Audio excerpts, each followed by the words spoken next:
కృష్ణం కమలపత్రాక్షం పుణ్యశ్రవణకీర్తనం వాసుదేవం జగద్యోనిం నౌమి నారాయణం హరిం. ఓం నమో బ్రహ్మాదిభ్యో బ్రహ్మ విద్యా సాంప్రదాయకర్తృభ్యో వంశ ఋషిభ్యో మహాభ్యో నమో గురుభ్యః.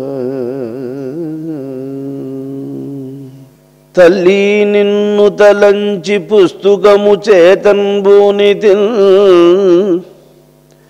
నీవు నాయులంబందున నిల్చి జృంభణముగా నుక్తుల్ సుశబ్దంబులున్ శోభిలంబల్గుము నాదువాక్కునల్ సంప్రీతిన్ జగన్మోహిని సులాబ్జాక్షి సరస్వతి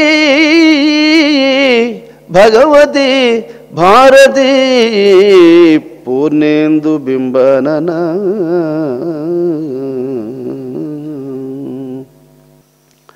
భాగవతము తెలియ నెవ్వడు నోపు శుకుడు దక్క నరుని సకుడు దక్క బుద్ధి దోచినంత బుధులచే విన్నంత భక్తి నిగిడినంత పలుకువాడ.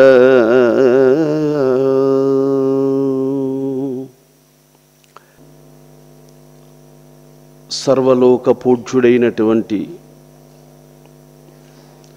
శ్రీమన్నారాయణమూర్తి పాదపద్మములకు శిరస్సాష్టాంగ నమస్సుమాంజలుడు. ఈరోజు మనం అంబరీషోపాఖ్యానాన్ని వినబోతున్నాం. వ్యాసనందనుడైనటువంటి తపోధనుడైనటువంటి సుఖయోగీంద్రుడు వారు గంగానదీ తీరమున ప్రాయోపవేశము పూని ఉన్నటువంటి వైరాగ్యశాలియగు పరీక్షిన్ మహారాజుకు భాగవత పురాణాన్ని వినిపిస్తూ అందులో అంబరీషోపాఖ్యానాన్ని ప్రారంభిస్తున్నాడు. రాజా, సప్తద్వీప విశాల భూభరము దోస్తంభంబున పూని సంప్రాప్త శ్రీయుతుడై మహీ విభవ సంపచ్చాతురిల్గల్గి దుర్వ్యాప్తిల్ జందక వైష్ణవార్చనల మేర కాలముల్ బుచ్చుచు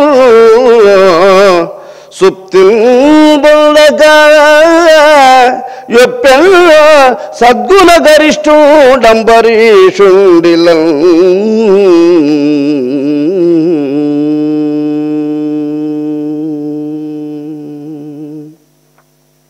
సప్తసాగరముల మధ్య గల ఈ విశాలమైనటువంటి ఈ భూమండలమునందు గల బ్రహ్మచే సృజింపబడినటువంటి 84 లక్షల జీవరాశులతో నిండి ఉన్నటువంటి ఈ భూచక్రమును గొప్ప భుజబలము గలవాడై, యోగ బలము గలవాడై, ధర్మబుద్ధి గలవాడై, ధర్మ దీక్షాపరుడై ధర్మాన్ని 4 పాదముల నిలిపి నడిపించినటువంటి మహాత్ముడు అంబరీష మహారాజు. అంబరీష అనగా అంబరము అనగా ఆకాశము. ఈశ్వరుని యొక్క సత్య సంకల్పమే ఆకాశాన్ని సృజించి ఆకాశము నుండి వాయువును సృజిస్తూ ఉన్నది. ఆకాశము వాయువు రెండింటి యొక్క సమ్మేళనము చేత అగ్ని ఉదయిస్తూ ఉన్నది. ఈ ఆకాశము వాయువు అగ్ని మూడింటి యొక్క సమ్మేళనము చేతనే నీరు ఉదయిస్తూ ఉన్నది. ఈ 4 కలయిక చేత పృథివీ ఉదయిస్తూ ఉన్నది. అలాగే మొట్టమొదట ఆకాశము ఎలా పుట్టిందో అలాగే ఈ శరీరములో మొదటి మాసములో శిరస్సు ఏర్పడింది. అందుకే ఆకాశము పైన ఉంది, శరీరములో శిరస్సు పైన ఉంది. దానికి బ్రహ్మాండమని పేరు, శరీరమునకు పిండాండమని పేరు. ఆకాశము చేత శిరస్సు ఏర్పడింది, వాయువు చేత హృదయములో ఊపిరితిత్తులు ఏర్పడి అవి సంకోచ వ్యాకోచముల ద్వారా శరీరాన్ని జీవింపజేస్తూ ఉన్నాయి. భుజించిన ఆహారాన్ని రక్తముగా మార్చి దాన్ని శక్తిగా ఇచ్చి శరీరాన్ని నడిపించడానికి అగ్ని జఠరాగ్ని యందు నియమింపబడి ఉంది. బ్రహ్మ స్వాధిష్టాన చక్రమని చెప్పబడేటువంటి మర్మాంగమునందు సృష్టికర్త బ్రహ్మ అక్కడున్నాడు. కాబట్టి నీళ్ళు ఎప్పుడు అక్కడ స్టాక్ ఉన్నాయి. భూమి అన్నిటికంటే కిందుంది, ఆకాశము అన్నిటికంటే పైనుంది. అలాగా ఆకాశం ఎట్లా పైనుందో, భూమి ఎట్లయితే కిందుందో, ఆకాశ సంబంధమైనటువంటి శిరస్సు అట్లా పైనుంది, భూమి సంబంధమైనటువంటి పాదములు అలా కిందున్నాయి. ఈ బ్రహ్మాండము ఎలా నడుస్తూ ఉన్నదో పిండాండం అని చెప్పబడేటువంటి శరీరం కూడా అలాగే నడుస్తూ ఉన్నది. బ్రహ్మాండమును ఎవడు సృజించాడో అతడే ఈ పిండాండాన్ని కూడా సృజించాడు. బ్రహ్మాండమునకు ఎంత శక్తి ఉందో ఈ పిండాండమునకు అంత శక్తి ఉంది. బ్రహ్మాండములో ఎన్ని ఉన్నాయో ఈ పిండాండములో అన్ని ఉన్నాయి. ఆ బ్రహ్మాండములో సూర్యుడు చంద్రుడు ఎలా ఉన్నారో ఈ పిండాండములో కూడా ప్రాణ సూర్యుడు అపాన చంద్రుడు దీన్ని ప్రకాశింపజేస్తూ ఉన్నారు.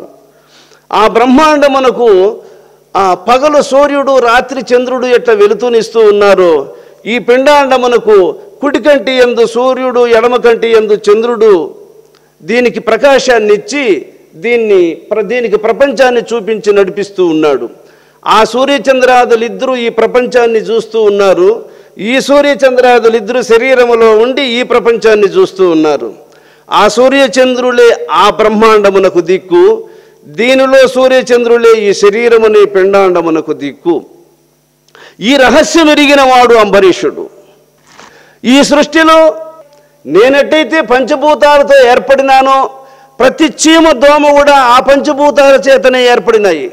కాబట్టి భగవంతుని చేత సృజింపబడినటువంటి పంచభూతముల చేత సృజింపబడినటువంటి ఈ సృష్టి అంతయు కూడా భగవంతుని స్వరూపముగా భావించి ఈ దేశమునకు రాజు నేను కాదు, ఈ సప్త సాగరముల మధ్య ఉన్న భూవలయానికి రాజును నేను కాదు, రాజు భగవంతుడు, నేను ఆయనకు సేవకుణ్ణి అని తెలిసి ఆయనను సేవించినటువంటి మహాభాగవతోత్తముడు అంబరీష మహారాజు.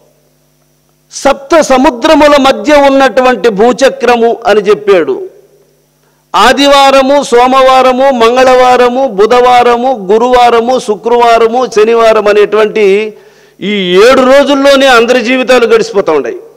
నెలలన్నీ ఆ 7 రోజుల్లో అణిగిపోతున్నాయి. సంవత్సరాలన్నీ ఆ 7 రోజుల్లోనే అణిగిపోతూ ఉన్నాయి.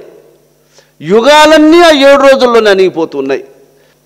ఎంత పొడవు కట్టెలైనా కానీ జానడి పొయ్యిలో ఎట్లయితే కాలి బూడిదైపోయి కొరసైపోతున్నాయో ఎన్ని సంవత్సరాలైనా సరే ఆ 7 రోజుల్లోనే అణిగిపోతున్నాయి. అన్ని దేశాలు 7 సముద్రాల మధ్యలో ఉన్నట్లు అన్ని సంవత్సరాలు ఈ 7 రోజుల్లో అణిగిపోయినట్లు ఆధార స్వాధిష్టాన మణిపూరక అనాహత విశుద్ధ ఆగ్నేయ సహస్రారములనేటువంటి 7 వారములని 7 సముద్రములని రామాయణము 7 కాండములని ఇలాగా ఆ 7 యొక్క ప్రాశస్యాన్ని గుర్తించి దీన్ని ఇలా నియమించి ఈ సృష్టిని నడిపిస్తూ ఉన్నాడని భాగవతులు తెలుసుకునేశారు. ఈ సృష్టి వెలువడడానికి కారణం పంచభూతాలు. పంచభూతాలకు ఆధారం భగవంతుడు. ఆ భగవంతుడే ఈ అంబరీషునికి ఆధారం. ఆ అంబరీషునికి ఆ భగవంతుడే రాజు అని గుర్తించినటువంటి మహాత్ముడు గనుక ఆయన సప్తద్వీప విశాల భూభరము ధోస్తంభంబునల్పూని గొప్ప భుజబలము గలవాడయి ఈ సప్తసాగరముల మధ్య ఉన్నటువంటి భూచక్రాన్ని పరిపాలన చేస్తున్నాడు అని అంటాడు. ఏది భుజబలము అంటే భుజమనగా ఇది కాదు, దానికి ఆ బలాన్ని ఇచ్చిన దైవశక్తికి భుజబలం అని పేరు. భుజగము అనగా శేషుడు, భుజము అనగా శేషుని యొక్క బలము. శేషుడు అంటే అన్నిటికంటే మిగిలినటువంటి బలము గలవాడు, విష్ణువునే తన యందుంచుకుని ఉన్నవాడు. ఎవరు? శేషుడు. ఆ శేషుడు అనగా ఎవరు? 21,600 సార్లు నిరంతరము నీ హృదయములో రేచక పూరకముల యొక్క స్వరూపముతో బుసకుడుతూ ఉన్నటువంటి వాడు శేషుడు. ఆ శేషుడే ఈ లోకములో గల సర్వ ప్రాణికోటిని మోయదగినటువంటి భుజబలము గలవాడు. ఈ సంఖ్యలో ఒక బిడ్డని, ఈ సంఖ్యలో ఒక బిడ్డను ఎక్కించుకొని వాళ్ళని ఎత్తుకోవచ్చునేమో, కానీ ఇంక 4 బిడ్డలు వస్తే మరి ఏ సంఖ్యలో పెట్టుకుంటావు చెప్పు వాళ్ళను? అది సాధ్యం అవ్వదు. అలా కాదు, ఆదిశేషుడు 84 లక్షల జీవరాశులను సంఖ్యలో పెట్టుకొని అందరి బిడ్డలను ఒకసారిగా ఎత్తుకొని అందరి బిడ్డలను ఒకసారిగా మోయదగినటువంటి భుజబలము కలిగినటువంటి వాడిని గుర్తించినటువంటి మహాత్ముడు కనుక అంబరీష మహారాజు సప్తద్వీప విశాల భూభరము, అది భూమియే, ఇది కూడా భూమియే. ఇది భూమి కాబట్టే ఆ భూమి లోపలికి ఒకనాటికి వెళ్ళిపోతూ ఉంది.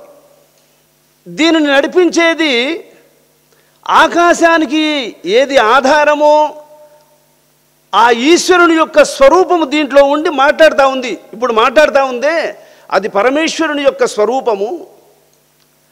అది పరమేశ్వరుని స్వరూపం కనుకనే అది శరీరములో నుంచి అట్లా వెళ్ళిపోయిందా, ఇది వెళ్ళిపోతుంది, అది వెళ్ళిపోతుంది. అందుకే ఒకటి కిందికి ఒకటి పైకి ఈ శేషుని యొక్క స్వరూపం మన శరీరములో నడియాడుతూ ఉన్నది. దాని యొక్క నడకను ఎవడు గుర్తించి అది పరమేశ్వరుని స్వరూపంగా ఏ మహాత్ముడు గమనించి దానితో మనస్సును చేర్చుతాడో వాడు అనేక జన్మల నుండి దాన్ని మరచి చేసిన దోషములన్నిటినీ దాన్ని గుర్తు పెట్టుకొని దాన్ని ఉపాసించి దాని ద్వారా దాని అనుగ్రహము ద్వారా సమస్త దోషముల నుండి విడుబడి భగవత్ కృపకు పాత్రుడవుతాడు. కాబట్టి భుజబలము అనగా ఈ భుజం కాదండి. ఏ శేషుడు సమస్త లోకములను సునాయాసంగా ధరించుకొని ఉన్నాడో ఆ భుజబలమే బలము, కానీ తక్కిన బలము కాదు. 21,600 స్వరూపముతో తిరుగుతూ ఉన్నటువంటి ఆ భుజగేంద్రుని యొక్క బలాన్ని పొందినటువంటి వాడు అంబరీష మహారాజు. ఈ సప్తద్వీపములతో కూడినటువంటి భూవలయము, సప్త చక్రముల చేత నిర్మింపబడినటువంటి ఈ దేహము, అది భూచక్రమే, ఇది భూచక్రమే. దీనికి 21,600 సార్లు తిరుగుతూ చక్రము దీన్ని కాపాడుతూ ఉన్నది. కాలం అనేటువంటి చక్రము సూర్యునికి చుట్టూ ప్రదక్షిణము చేపిస్తూ దాన్ని కాపాడుతూ ఉన్నది. సూర్యుడు ఒకే చోట ఉంటాడు, సూర్యుని చుట్టూ భూమి ప్రదక్షిణము చేస్తూ ఉంటుంది.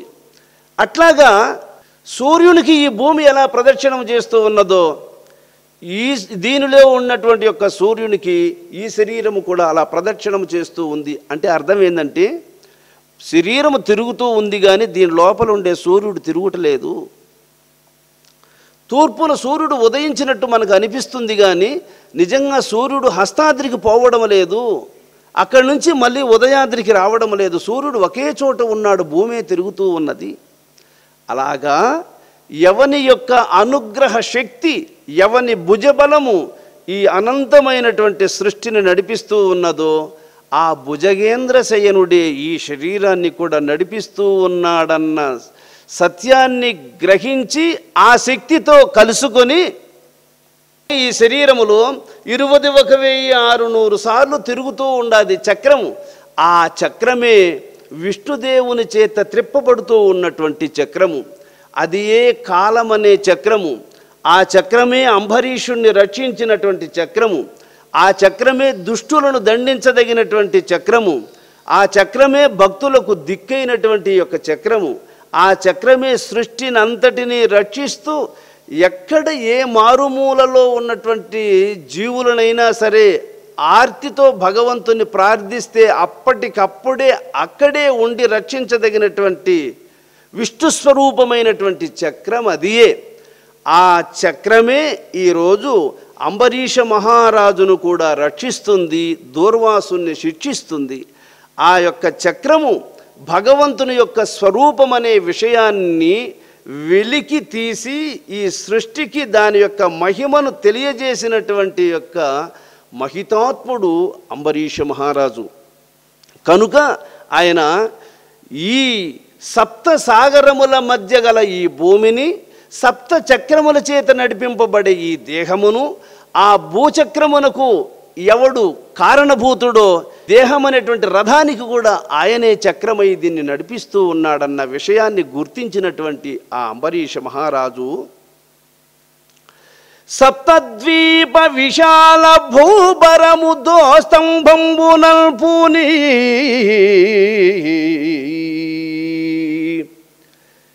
ఏ మహాసత్యము సమస్త లోకములను ధరించుకొని నన్ను కూడా ఏది నడిపిస్తూ ఉన్నదో ఆ సత్యమును హృదయమునందు ధరించినటువంటి వాడు, ఆ సత్యముతో కలిసి జీవించేవాడు, ఆ సత్యముతో నిరంతరము అనుసంధానము కలిగిన మనస్సు కలిగినటువంటి వాడు అంబరీష మహారాజు.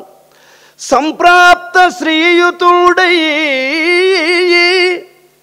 ఏ సమయమునకు ఏది సంప్రాప్తమైతే దానిని శ్రీహరి అనుగ్రహించినటువంటి ప్రసాదంగా భావించి ఆ ఎదురైనటువంటి పరిస్థితులకు అనుగుణంగా సమ్మతి గల భావముతో నడుచుకునేటువంటి మహాత్ముడు ఆయన. మహీ విభవ సంపచ్చాతురిల్ గల్గి దుర్వ్యాప్తిల్ జల్దగా భగవంతుడు మనకి ఎంత ఇచ్చాడో అంతే చాలు అని తృప్తిపడేవాడు. ఇంతేనా, అంతునింటే బాగుండేది, వానికి ఎంతుందో చూడు మనకి ఇంతే ఉందే కాబట్టి వానికి ఉన్నంత మనకుంటే బాగుండు అనేటువంటి దుర్వ్యాప్తిని చెందక వాడు ఒకప్పుడు చేసుకున్న పుణ్యం వానికి అంత ఉంది, మనం ఒకప్పుడు అంత చెయ్యలా, మనం చేసిన కాడికి మనకుంది చాలు. ఎక్కువ ఉన్నవాడు ఇసిపెట్టేసుకోవాల్సిందే, తక్కువ ఉండేవాడు ఇసిపెట్టేసుకోవాల్సిందే, ఏమీ లేనివాడు ఇసిపెట్టేసుకోవాల్సిందే. ఎవరిది ఈ ప్రపంచంలో నాది అనడానికి ఎవరికి హక్కు లేదు. నాది అనిపించుకునేది ఈ లోకంలో ఎవరిది లేదు, ఎవరిది ఏమీ లేదు. అందరూ ఒట్టి చేతులతో వచ్చి ఏమి ఉన్నంత వరకు ఉండొచ్చు, తిన్నంత వరకు తినచ్చు, తిరిగినంత దూరం తిరగచ్చు, అంతే, ఒట్టి చేతులతో వెళ్ళిపోవచ్చు అంతే. అలాగా దుర్వ్యాప్తిల్ జల్దక వైష్ణవార్చనల మేరల్ కాలం బుచ్చుచూ నిరంతరము భగవంతుని పూజిస్తూ కాలాన్ని గడుపుతూ ఉన్నాడు. సుప్తిల్ బాధక ఒప్పే సద్గుణ గరిష్ఠుడంబరీషుండిల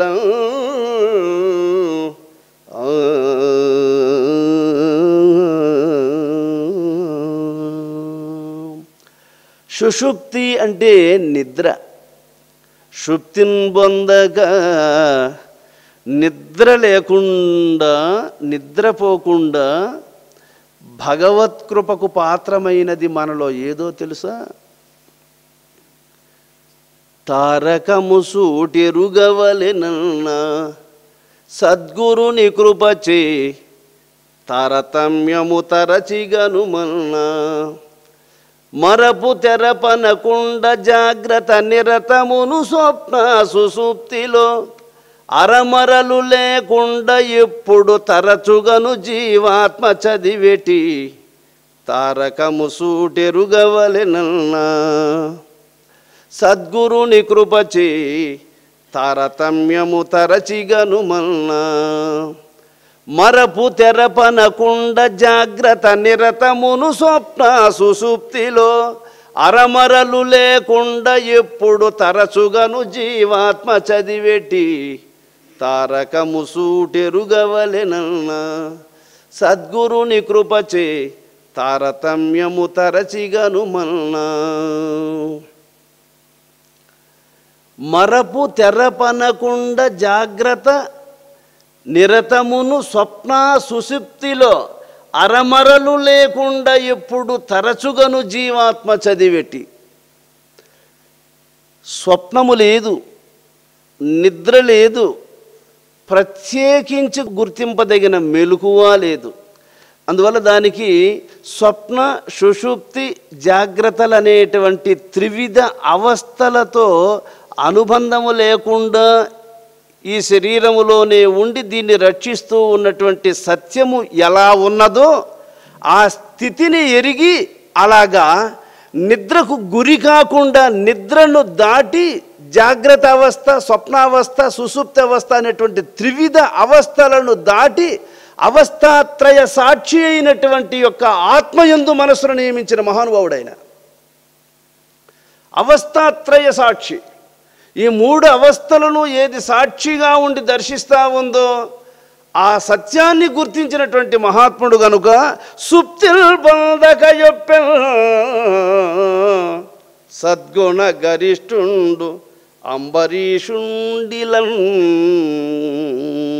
ఇలా ఈ భూమి యందే ఉండి కూడా స్వప్న సుషుప్తి జాగ్రత్తలనే త్రివిధ అవస్థలను అంటక ఈ మూడింటికి సాక్షి అయినటువంటి యొక్క చైతన్యమునందు కలసి అదిగా ఉన్నదైన తగినటువంటి మహాత్ముడు అంబరీషుడు. అట్టివాడు గనుగనే చిత్తంబు మధురిపు శ్రీపాదములయంద పలుకులు హరిగుణ పఠనమంద కరములు విష్ణు మందిర మార్జనములంద శ్రవణములు హరికథా శ్రవణమంద చూపులు గోవింద రూప వీక్షణమంద శిరము కేశవ నమస్కృతులయంద పదములు ఈశ్వర గేహ పరిసర్పణములంద కామంబు చక్రి కైంకర్యమంద సంగమచ్యుత జనతను సంగమంద గ్రాణ మసురారి భక్తాంగ్రి కమలమంద రసన తులసీదళములంద రతులు పుణ్య సంగతులయందయ రాజచంద్రమునకు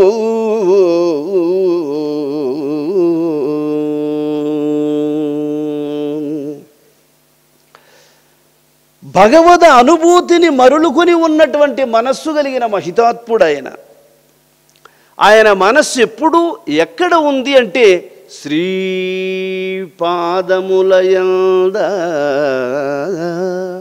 శ్రీ అంటే ఏమి?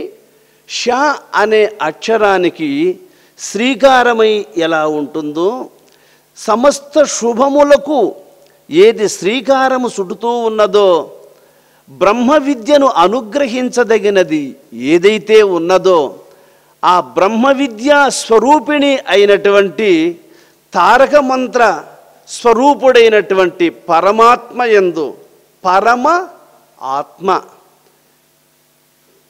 పరమాత్మ అంటే అర్థం ఏంటో తెలుసా? ఇహలోకములో ఉన్న వాళ్ళందరూ పరమాత్మను మరచి జీవించిన కారణంగా ఇహలోకములో జీవిస్తూ ఉన్నారు. ఇహలోకములో జీవనము కొనసాగిస్తూ ఉన్నప్పటికీ సర్వత్రా వ్యాపించి ఉన్నవాడు గనుక ఆయన ఇహలోకములో ఉన్నటువంటి జీవుల యందు కూడా ఆయన పరిపూర్ణమైనటువంటి ప్రేమతో ఈ భూమి మీద ఉన్నటువంటి జీవరాశులను కూడా ఆయన నడిపిస్తూ ఉన్నటువంటి పరంధాముడైన.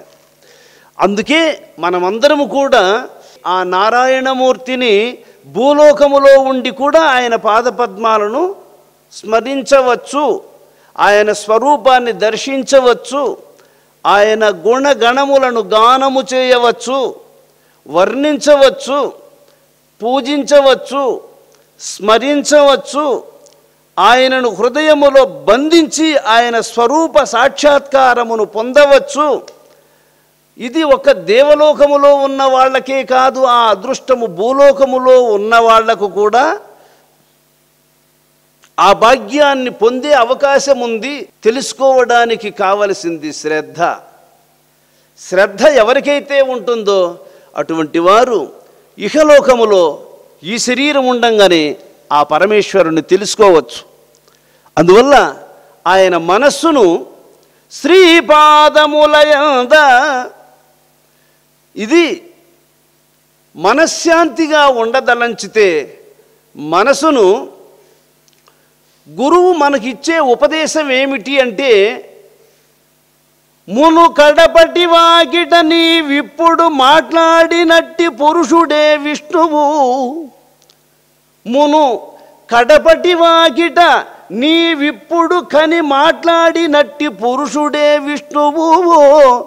ఒకచో నడగి నడుగక ఎల్ల ఎడలు దోచునతడు అసురేంద్ర.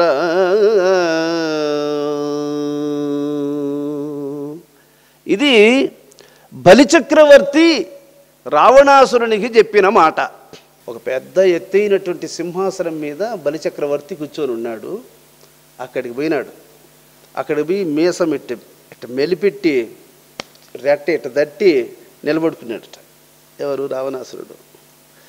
నిలబడుకుంటే, అరే ఎవర్రా నువ్వు పులస్య బ్రహ్మ కొడుకుగా ఉన్నట్టుండవే రావణాసురుడా, అరే నాయన బాగున్నావంటరా ఎట్రారా అని చెప్పి ఆయన ఎడమ చేతి ఎత్తి తొడ మీద కూర్చొని పెట్టుకున్నాడట.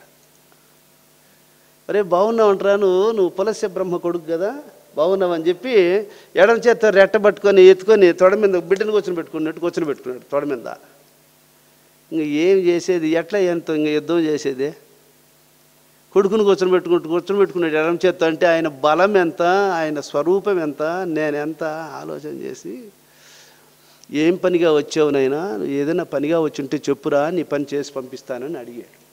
అడిగితే, ఏమి లేదు తాత, మహావిష్ణువు నిన్ను 3 అడుగులు దానం అడిగాడంట కదా, 3 అడుగులు దానం ఇవ్వలేదని నిన్ను పాతాళానికి అనగదొక్కేశాడంట కదా, అందుకని వాని కథ ఎందుకు చూతామని చెప్పి వచ్చినాను. 3 అడుగులకు ప్రదేశాన్ని చూపించలేదని నిన్ను పాతాళానికి దొక్కేశాడంటే, మా తాత ఇంత గొప్పోడు, ఆయన్ని ఇలా చెయ్యొచ్చునా, అందుకని ఆ విష్ణువుతో యుద్ధం చేయాలని వచ్చినా తాత అన్నాడట. అప్పుడు చెప్పాడు ఆయన ఈ మాట, మును కడపటి వాకిట నీవిప్పుడు గాని మాట్లాడినట్టి పురుషుడే విష్ణువు. నొకచో నడగియు నడుగక ఎల్ల ఎడలదో చూడతడు అసురేంద్ర. ఆయన ఏడున్నాడు ఆడలేడు అనే సందేహం లేదురా, ఆయన జగమంతా నిండి ఉన్నటువంటి పరమాత్మ ఆయనేరా అని చెప్పాడు ఆయన. అదేవిధంగానే ఈ యొక్క శరీరంలో కూడా ఆధారాన్ని, స్వాదిష్టాన్ని, మణిపూరకాన్ని, అనాహతను, విశుద్ధను, ఆగ్నేయాన్ని, ఈ 6 చక్రాలను చూసుకుంటా పోతే 7వ చక్రములో కనపడేటువంటి వాడే విష్ణువు. 7వ చక్రములో కనపడేటువంటి వాడే విష్ణువు. ఇంకా ఆయన్ను ఎప్పుడైతే మనం చూస్తామో ఆయన మనల్ని ఎత్తి తన ఒడిలో కూర్చోబెట్టుకుంటాడు. ఈ రావణుడు ఎవరో తెలుసా? జీవుడండి. జీవుడే రావణుడు. అందుకే 10 ఇంద్రియములు గలవాడు రావణుడు, 10 ఇంద్రియాదులను లోపరుచుకున్నవాడు దశరథుడు. ఈయన దశరథుడు, ఆయన దశకంఠుడు. చూసాడా? దశకంఠుడు ఇంద్రియాదులకు లోపడిపోయినవాడు, దశరథుడు ఇంద్రియాదులను జయించి రాముణ్ణి కన్నవాడు. ఇంద్రియాదులను జయించలేక రాముని చేత మరణించినవాడు దశకంఠుడు. అందువల్ల దశకంఠునికి దశరథుని నందనుడు శిక్షించడానికి కారణభూతుడయ్యాడు. అలాగే భగవంతుడు ఎక్కడున్నాడు అంటే కడపటి వాకిట. అమ్మా అయ్యగారు ఉన్నారా అని మనం ఇంటి ముందరకు పోయి పిలిస్తే లోపల నుంచి అమ్మగారు వచ్చి, అయ్యా అయ్యగారు లోపల విశ్రాంతిలో ఉన్నాడయ్యా అని వాకిలి కాడికి వచ్చి అమ్మగారు చెప్పినట్లు భగవద్వాణి నాలుక దగ్గరకు వచ్చి నోటికాడికి వచ్చి మాట్లాడుతూ ఉండాదే, అది భగవత్ శక్తియే. ఇప్పుడు మాట్లాడుతూ ఉండేది విష్ణుదేవుని యొక్క శక్తియే అని చెప్తూ ఉంది భాగవతం. చిత్తంబు మధురిపు శ్రీపాదములయంద. కాబట్టి శ్రీపాదము అంటే ఏమిటి? ఏది కుడి నుండి ఎడమకు, ఎడమ నుండి కుడికి తిరుగుతూ ఉన్నదో అది అంటే శ్రీపాదము, అది విష్ణుపాదము. దాని యందు మనస్సు ఉంచినవాడు అంబరీష మహారాజు. చిత్తంబు మధురిపు శ్రీపాదములయంద పలుకులు హరిగుణ పఠనమంద. గజేంద్రుడు కుయ్యో మొర్రో అని ప్రార్థించాడు అంటే వెంటనే వచ్చి రక్షించాడు. చూడండి, కుచేలుడు చారడి అటుకులను సమర్పించినంత మాత్రములో సకల సంపదలను అనుగ్రహించాడు. చూడండి, ఆయన గుణం ఎంతటిదో చూడు, ఎంతటి దయామయుడో చూడు అని మనస్సు ఆయన పాదముల యందుంచి పలుకుల యందు ఆయన గుణములను వర్ణించేటువంటి మహానుభావుడు. కరములు విష్ణు మందిరమార్జనములంద శ్రవణములు హరికథ శ్రవణమంద. ఇదండి జీవితాన్ని సార్థకము చేసుకోదగినటువంటి వానికి ఉండవలసినటువంటి లక్షణములు. మనస్సును ఎప్పుడూ భగవంతుని పాదముల యందు ఉంచాలి. భగవంతుని యొక్క అనంతమైనటువంటి కళ్యాణ గుణములను గమనించి వాటి యొక్క గొప్పతనాన్ని మరులుకొని భగవంతుని యొక్క అనంతమైనటువంటి కృపకు పరవశించాలి. భగవంతుని ఆలయాలను నిర్మించాలి. భగవంతుని యొక్క విగ్రహములకు అభిషేకములను చెయ్యాలి. నిత్య పూజలను గావించాలి. ఆయన కథలను ఎప్పుడూ వినడానికై ఈ చెవులు ఎప్పుడూ విప్పారి ఉండాలి. చూపులు గోవింద రూప వీక్షణమంద శిరము కేశవ నమస్కృతులయంద. చూపులు ఎక్కడుండాలి? ఆ గోవిందుని యందు ఉండాలి. గోవింద అనగా అజ్ఞానమును తొలగించేటువంటి వాడు. అజ్ఞానము చేత ఏర్పడినటువంటి శరీరముల యందుండి జీవులను రక్షించేటువంటి వాడు. అందుకే ప్రతి శరీరములో చైతన్య స్వరూపుడైనటువంటి పరమాత్మ ఉన్నాడని గుర్తించాలి. శిరము కేశవ నమస్కృతులయంద. శిరస్సు ఎప్పుడు స్వామికి నమస్కారపరమై ఉండాలి. పాదములు ఎప్పుడు ప్రదక్షిణము చేస్తూ ఉన్నాను స్వామికి అనే భావముతో నడియాడాలి. నువ్వు ఎక్కడికి నడిచినా, నువ్వు బజారింటి నడవాల్సి వచ్చి నడిస్తే కూడా ఈ అనంతమైనటువంటి విశ్వరూపుడైనటువంటి పరమాత్మకు ప్రదక్షిణము చేస్తున్నాననే భావం ఉండాలి. కోరికలన్నీ ఈశ్వరుని సేవించడానికే గాని తనకంటూ కావలసినవి కోరవలసినవి లేవనేటువంటి భావముతో ఉండాలి. తనకంటూ ఏది ఎవడు కోరడో, భగవత్ సంబంధమైనటువంటి కోరికలు కలిగి ఎవడు నిరంతరము శ్రద్ధతో వాటిని చేస్తూ ఆర్జిస్తూ అనుసరిస్తూ ఉంటాడో అటువంటి వాని కామము, అటువంటి వాని కోరికలు సఫలీకృతమైపోతాయి.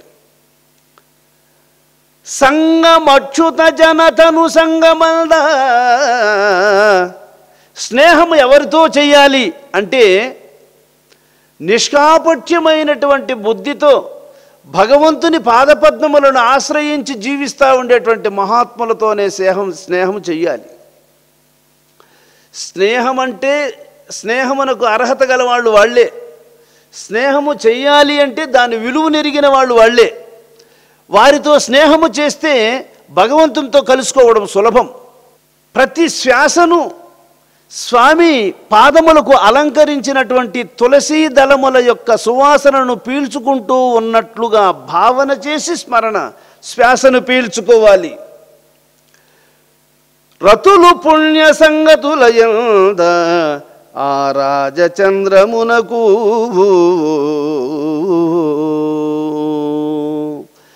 కోరికలు ఎప్పుడు కోరినా పుణ్యకార్యాలను చెయ్యాలనేటువంటి కోరికలతోనే ఆయన మనస్సును నియమించేటువంటి వాడు. పరీక్షణ్ మహారాజా, అంబరీషుని యొక్క జీవితం ఎలాంటిదో చూడు.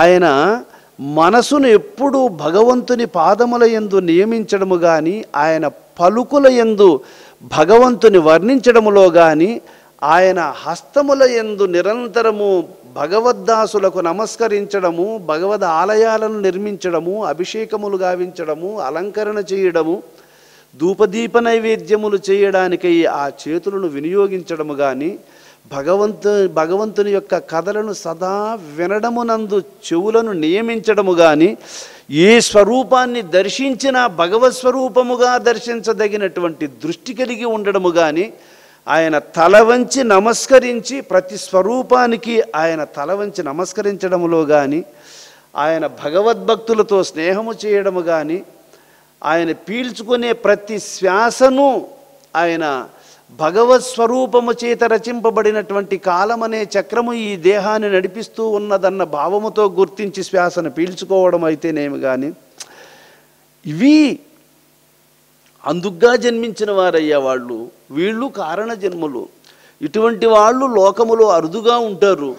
అటువంటి వాళ్ళు ఈ లోకములో అవతరించినప్పుడు మన వంటి వాళ్ళు కూడా అవతరించడం, వాళ్ళను గుర్తించడం, వాళ్ళను గుర్తించి వాళ్ళను సేవించి వాళ్ళతో కలుసుకొని వాళ్ళు చూపెట్టేటువంటి యొక్క ఆచరణయోగ్యమైనటువంటి మార్గాన్ని మనము కూడా ఆదర్శప్రాయంగా అనుసరించి జీవితాన్ని సార్థకమనర్చుకోవడం అనేది మన అదృష్టం పరీక్షణ్ మహారాజా.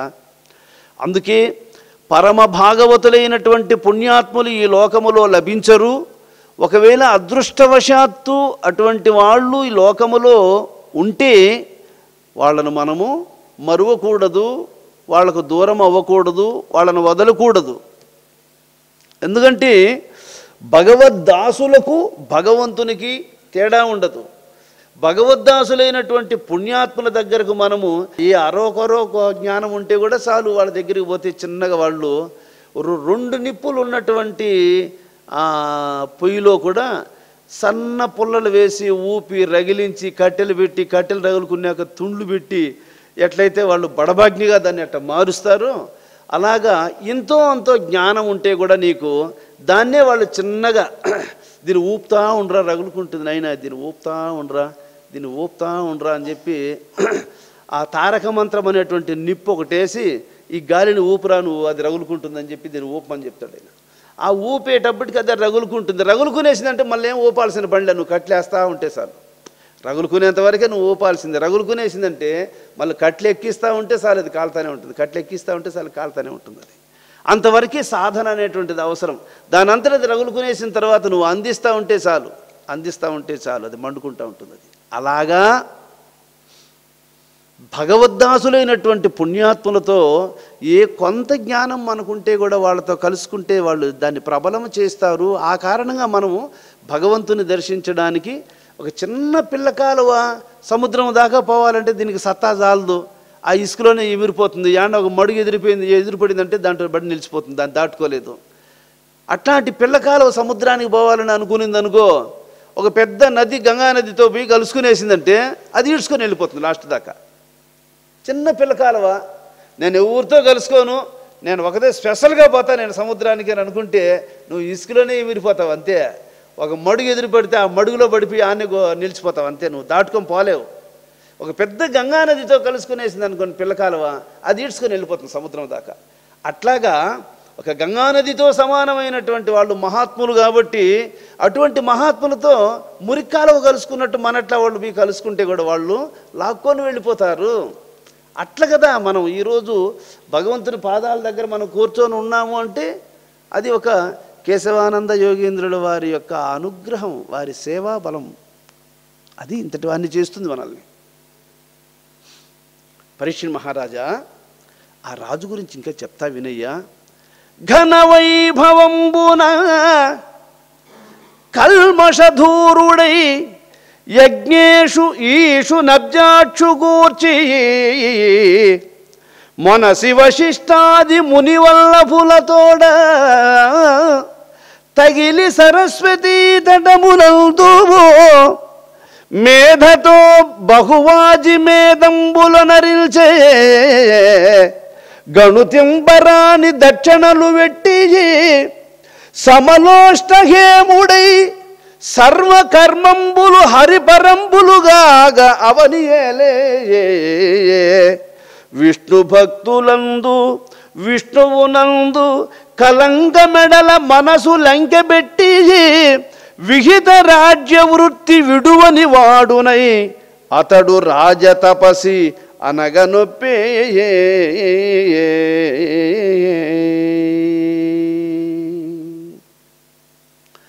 గొప్ప వైభవము కలిగిన వాడు. అసలు ఆయన తన అంతఃపురము నుంచి తన రాజధాని నుంచి అట్ట బయలుదేరితే ఎంత సెక్యూరిటీ, ఎంత సిబ్బంది, ఎంత పరివారము, ఎంత జన సమూహము. ఆహాహా! అసలు దేవేంద్రునికి ఈ వైభవము స్వర్గములో జరుగుతూ ఉందో లేదో కానీ అంబరీషుడు అంత గొప్ప వైభవము కలిగి ఈ లోకములో ప్రజల చేత అలా ఆకర్షితుడై ఉన్నటువంటి మహాత్ముడు ఆయన.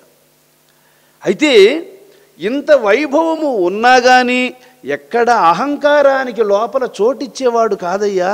ఇది లోపల అహంకారానికి చోటిచ్చేవాడు కాదు.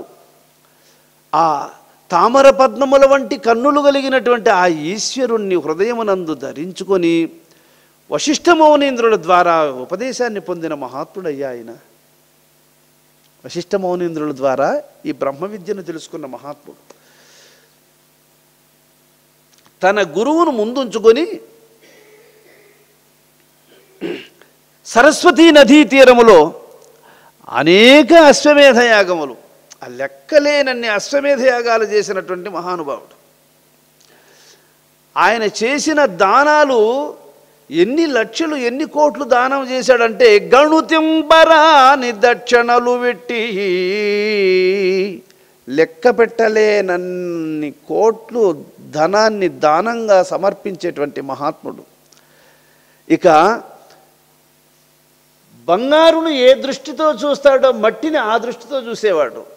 సమలోష్ట హేమాది సమలోష్ట హేముడై సర్వకర్మంబులు హరిపరంబులుగాగా అవనియేలే. ఎవరికి దానం ఇచ్చినా అది శ్రీహరి ఈ రూపములో వచ్చి నా నుంచి స్వీకరిస్తున్నాడు. ఇచ్చేవాడు ఆయనే, పుచ్చుకునేవాడు ఆయనే. ఇచ్చి పుచ్చుకునే వాళ్ళ ఇరువురి మధ్యలో ఉన్నటువంటి సంపద కూడా ఆయనే. ఈ సంపదలను ఇచ్చినవాడు, నా చేత ఇప్పించేవాడు, నా చేత తీసుకునేవాడు, ఈ సంపద సర్వము ఆయనేనని గ్రహించి దానములు చేసేటువంటి వాడు. విష్ణు భక్తులందు విష్ణువునందు కలంక మెడల మనసు లంకెబెట్టి విష్ణువునందు విష్ణువే సాక్షాత్కరిస్తే ఎంత అపురూపంగా ఆయన్ను స్మరిస్తాము, ఆయన్ను పూజిస్తాము. అలాగే విష్ణు భక్తులను దర్శిస్తే విష్ణువును దర్శించినంత ఆనంద అనుభూతిని పొందేటువంటి మహానుభావుడు ఆయన. విహిత రాజ్య వృత్తి విడువని వాడునై అతడు రాజతపసి అనగనొప్పే. రాజ్య పరిపాలన అనేది ఎక్కడ కానీ ఒక చిన్న మిస్టేక్ రానివ్వకుండా పరిపాలనా బాధ్యతలను స్వీకరిస్తూ ప్రజలకందరికీ రాజు ద్వారా అందవలసినటువంటి వనరులన్నింటినీ సమగ్రంగా అందజేస్తూ ఎవ్వరికీ ఏ లోటు రానివ్వకుండా ప్రజలను పాలిస్తూ రాజ్యాన్ని పరిపాలన చేస్తూ భగవంతుని సేవిస్తూ ఉన్నాడయ్యా ఆయన. మరి ఇంతటి చక్రవర్తికి ఇంత బాధ్యత కలిగినటువంటి రాజ్య పరిపాలనను ఒకవైపు కొనసాగిస్తూ భగవంతుని మరువకుండా సేవిస్తూ ఉన్నాడు అంటే ఆయనకే తీరుకుంది భగవంతుని సేవించడానికి. చిన్న కుటుంబంలో కాపురం చేస్తూ ఉండేటువంటి మనకు తీరికే లేకుండా పోతా ఉంది భగవంతుని సేవించేదానికి. ఏం చేస్తావు స్వామి? తీరుబాటు లేదు స్వామి, అందుకోసం రాలేదు. తీరిక లేదు స్వామి, అందుకొరకే నేను ధ్యానం చేయలేదు అని అంటూ ఉంటారు. ధ్యానము చేయవలసింది గురువు కోసరం కాదు, భగవంతుని కోసరం కాదు, నిన్ను నీవు ఉద్ధరించుకోవడం కోసరం. ధ్యానము అంటే మనసు నీటికి దూరమైపోయి ఉప్పు రాయిగా మిగిలిపోయి ఉంటుంది. మళ్ళీ ఎప్పుడైతే ఆ ఉప్పు రాయి నీటితో కలుసుకుంటుందో అప్పుడే అది కరగడం ప్రారంభమవుతుంది. నీటి స్పర్శ తగలకుండా ఉన్నంత వరకు అది రాయిగానే ఉంటుంది. నీటి స్పర్శ తగిలిన తరువాత ఆ ఉప్పులో మార్పు వచ్చి నీరుగా మారిపోతుంది. అలాగా మనస్సు అనేటువంటిది భగవంతునికి దూరం అయిపోయి ఇది బండరాయి కంటే కఠినమైపోయి ఉంది. ఇది మళ్ళా భగవంతుని యొక్క స్పర్శ కలిగితే, ఉప్పు నీరు స్పర్శ తగిలితే ఎట్లయితే కరిగి చిన్నగా నీళ్లుగా ఎట్లా మారిపోతుందో, భగవంతుని స్పర్శ తగిలితే మనస్సు కూడా నెమ్మదిగా కరిగి భగవత్ స్వరూపాన్ని ధరిస్తుంది. ఉప్పుకు కరిగే గుణం ఉంది, మనసుకు కూడా కరిగి కలిసే గుణం ఉంది. కాబట్టి స్మరణ అనే పాయింట్ని ఎందుకు చెప్పారు మహర్షులు అంటే, భగవత్ స్వరూపముతో మనస్సును చేర్చు, మనస్సు భగవత్ స్వరూపాన్ని పొందుతుంది. ఇది ఎంతవరకు మనస్సు గుణములతో పరుగులు తీస్తూ ఉంటుందో అంతవరకు మనస్సు భగవత్ ప్రాప్తికి దూరమై ఉంది అనడానికి అదే నీకు గుర్తు. ఎంతకాలం అది దూరమై ఉంటుందో అంతకాలం అది జన్మలకు కారణమవుతుంది. ఎప్పుడు అది దగ్గరవుతుందో ఆత్మకు పునర్జన్మ లేనటువంటి మోక్షమునకు అది చేరువ అవుతుంది. అందుకని ఆత్మతో కలుసుకున్న వానికి పునర్జన్మం ఉండదు. ఆత్మను గుర్తించకుండా ఉండేవానికి పునర్జన్మము తప్పదు. ఒక్క జన్మలో ఇన్ని శ్రమలు పడుతూ ఉన్నారు జీవులు. పుట్టింది మొదలుకొని తిరిగి శరీరం వదిలేంత వరకు అనేక సమస్యలకు ఎదురుపడుతూ ఉంటుంది జీవితం అనేది. అందుకని నీకు శాశ్వతమైన స్వరూపం అనేది ఒకటి ఉంది. ఆ శాశ్వతమైనటువంటి స్వరూపానికి దూరమయ్యి అశాశ్వతమైనటువంటి శరీరమునకు గురి అయిపోయి ఉన్నావు. అందుకని మహర్షులందరూ కూడా ఈ సత్యాన్ని గుర్తించి అశాశ్వతమైన శరీర అనుబంధాన్ని త్యజించి శాశ్వతమైనటువంటి ఆత్మస్వరూపాన్ని పొందడం కోసమే ఇన్ని వేదాలు, ఇన్ని పురాణాలు, ఉపాఖ్యానాలు, ఇతిహాసాలు మనకు చెప్పారు వాళ్ళు. ఎందుకంటే మేము చెప్పడానికి ఎల్లకాలము శరీరంతో ఉండడానికి వీలు పడదు కాబట్టి, కాలగర్భములో కలిసిపోయే శరీరం ఒకదాన్ని ధరించుకొని మేము ఇటుకు వచ్చి ఉన్నాం కాబట్టి, ఎల్లకాలం ఉండడానికి ఈ శరీరానికి రైట్స్ లేదు కాబట్టి, ఈ శరీరం వెళ్ళిపోయిందనుకోండి మళ్ళీ నేను మీకు చెప్పడానికి వీలు పడదు. అందుకోసమయ్యి జ్ఞాపకార్థంగా మీ అందరి శ్రేయస్సును కోరి నేను ఈ వేదాన్ని మీకు అందిస్తున్నాను, నా యోగ సాధన అనుభవాన్ని మీకు అందిస్తున్నాను అన్నట్లు వ్యాస భగవానుడు, నారదాది మౌనీంద్రుడు, సనక సనందనాది మహర్షులు, వశిష్ఠ అగస్యాది మహానుభావుల యొక్క అనుభూతిని, వాళ్ళు అనుభవించినటువంటి అనుభవాన్ని, భగవంతుడొక్కడు ఉన్నాడు, ఇది సత్యము, ఇందులో డౌట్ లేదు, ఆ భగవంతుని మనం చూడవచ్చు, ఆయనతో కలుసుకోవచ్చు, శాశ్వతమైనటువంటి ఆనందాన్ని మనం అనుభవించవచ్చు, భూలోకములో నిజమైన సుఖం అనేది లేదు, ఇది జీవితం కాదు,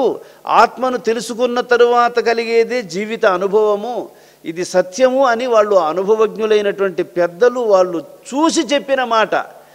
ఏదో ఊహగా ఎవడో చెప్తా ఉంటే దాన్ని విని చెప్పిన మాట కాదు, వాళ్ళు ప్రత్యక్షంగా అనుభవించి చెప్పినటువంటి మాట. అట్ట కాకుండా పోతే మహాత్ములు ఈ పుస్తకాలన్నీ అగ్గిపొల్ల గీసి కాల్చాడు బారేసి ఉంటారు.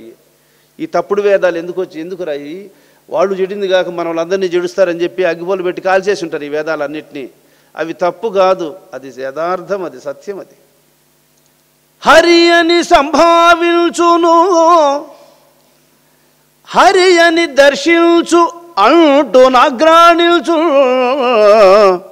హరి అని రుచిగొనదలచును హరిహరి ఘను అంబరీషు నలవియే పొగడం.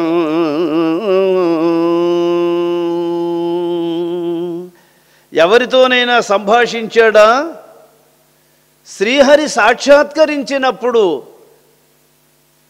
పరమభక్తుడైనటువంటి మహాత్ముడు ఆ పరమేశ్వరుని దర్శించి ఎలా ప్రార్థిస్తాడో, ఎలా వినమ్రుడై ఆయనతో భయభక్తులు కలిగి ఎలా మాట్లాడతాడో, అలాగా ప్రతి ఒక్కరిని హరిస్వరూపంగా భావించి మాట్లాడించేవాడు, హరిస్వరూపంగా దర్శించేవాడు. ఏ వాసన తన ముక్కుకు అందినా ఇది భగవంతుని పాదపద్మములకు అలంకరింపబడిన తులసీదళముగా భావించి ఆగ్రానించేవాడు.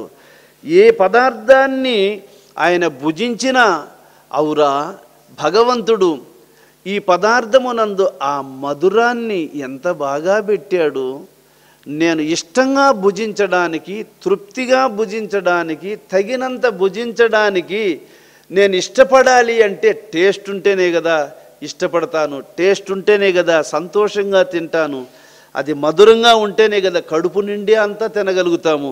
మధురం అనేది లేకపోతే తొలి పిడసలోనే నాకు ఇది సప్పగా ఉంది, నాకు ఇది ఉప్పగా ఉంది, ఇది పుల్లగా ఉంది, ఇది సేదుగా ఉంది, నేను తినలేను అని వాడు తొలి ముద్దకేడ బారేస్తే వాడు కడుపు ఎట్లా నిండుతుంది, వాడు ఎట్ట బతుకుతాడు. ఇంకా అలా కాకుండా భగవంతుడు మధురమైనటువంటి పదార్థాలను సృష్టించి అందులో మధురాన్ని పెట్టి పప్పునందు కానీ, పాయసమునందు కానీ, ఊరగాయల ఎందు కానీ, అపచుల ఎందు కానీ, పండ్లు ఎందు కానీ ఔరా ఈ రుచులనన్నిటినీ ఎలా ప్రవేశపెట్టావు తండ్రి, ఈ రుచులను ఎలా సృష్టించావు తండ్రి, ఈ రుచులను గ్రహించడానికి నాలుకకి శక్తినిచ్చావు ఔరా. ఒకవేళ పదార్థములో రుచి ఉంటే ఉండొచ్చునేమో కానీ దాన్ని గ్రహించేటువంటి నాలుకను నువ్వు ఇవ్వకపోతే ఏముంది స్వామి, ఎలా గ్రహించుంటాము చెప్పండి? ఊరికే తొట్లో వేసినట్లు ట్యాంకర్లో వేసినట్టు వేస్తూ ఉండాల్సిందే తప్ప ఆహారాన్ని ఇది బాగుంది అని చెప్పడానికి వేరే మార్గాలు ఉండేవి కావు. కాబట్టి పదార్థములో మధురాన్ని పెట్టావు, మధురాన్ని గమనించే నాలుకను పెట్టావు, ఆ నాలుక ద్వారా గమనించేటువంటి ఇష్టాయిష్టాలను పెట్టావు, తృప్తిని పెట్టావు, చాలు అనేటువంటి యొక్క భావనను అందించావు. అవురా ఏమి నీ లీల అని ఆయన భోంచేసేటప్పుడు కూడా హరి అని రుచిగోను తలచును హరిహరి గను నంబరీషు నలవియ పొగడం. పరీక్షిత్ మహారాజా ఏమయ్యా ఆయన గుణము, ఆయన మనస్సు చూడయ్యా ఎలా ఉందో. ఇంతటి అధికారము కలిగి ఏమి ఈ 56 దేశాలకు చక్రవర్తిగా ఉండేటువంటి రాజుననే అహంకారం ఉందేమో చూడయ్యా. అనేక అశ్వమేధయాగములు చేసినటువంటి మహానుభావుడు, కోట్ల కొలది దానమును చేసినటువంటి మహాత్ముడు, ప్రతి జీవిని దైవంగా భావించడమైతేనేమి, ఏ పదార్థాన్ని చూసినా అది ఆ భగవత్ప్రసాదంగా భావించి భుజించడంలో అయితేనేమి ఆయన గుణం. అందుకే ఏమి పచ్చి శనగపిండను చక్కెరపాగులు అద్దేస్తే గులాబ్ జామ్ అయిపోయినట్లు ఆయన మనస్సును భగవత్పాద పద్మముల యందు మునకలేయించిన దానివల్ల అది అమృత సాగరం అయిపోయింది ఆయన మనస్సు. కనుకనే ఆయన ఇట్లు పుణ్యచిత్తుడును. మనస్సు అలాంటి స్థాయికి ఎవరికి వస్తుంది అంటే పుణ్యాత్మనికి వస్తుందండి అంటాడు. అందుకేనండి పుణ్యకార్యాలు చెయ్యాలి, పాపకార్యాలు ఎవ్వరూ చేయకూడదు, ఎప్పుడూ చేయకూడదు. దానివల్ల మనకు ఆ దుఃఖములే సంప్రాప్తమవుతాయి కానీ దానివల్ల సుఖములు కలుగవు. పుణ్యకార్యాలకు ఎప్పుడూ వెనుకాడద్దు, అది నీ పాలిట అదృష్ట దేవత. పుణ్యకార్యం అనేది చేయవలసి వస్తే అది నీ అదృష్టంగా భావించు, భగవంతుడు మనకి ఇచ్చిన గొప్ప అవకాశంగా భావించు.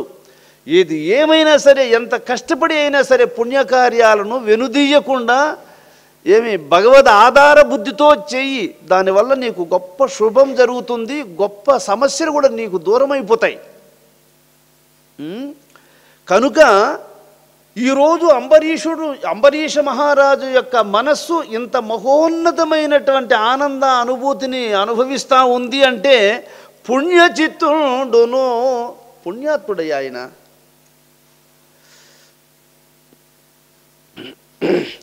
ఈశ్వరాయత్తుడును, ఆయన ఏదైనా ఒక సంకల్పం ఆయన మనసులో ఏర్పడితే భగవంతుడే ఆయన హృదయములే ప్రవేశించి ఆ సంకల్పాన్ని లేపుతున్నాడని గుర్తిస్తాడట ఆయన. ఇది ఆయన సంకల్పం. ఇది నేను సంకల్పించడానికి నేనెవుణ్ణి, సంకల్పించే సొంతము నాకేముంది, ఈ సమస్తము ఆయన సొత్తు. అన్ని రూపాలలో ఆయన ఉన్నప్పుడు నేను ప్రత్యేకంగా నేను సంకల్పించి నేను నిర్ణయం తీసుకొని చేయగలిగింది ఏముంది అని ఆయన గొప్ప గొప్ప ఈశ్వరానుగ్రహ సంపన్నుడు. ఈశ్వరాయత్తుండునై అల్లనల్లన రాజ్యంబు చేయుచున్న సమయంబున.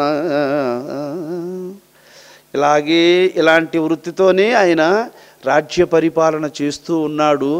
పరీక్షిత్ మహారాజా,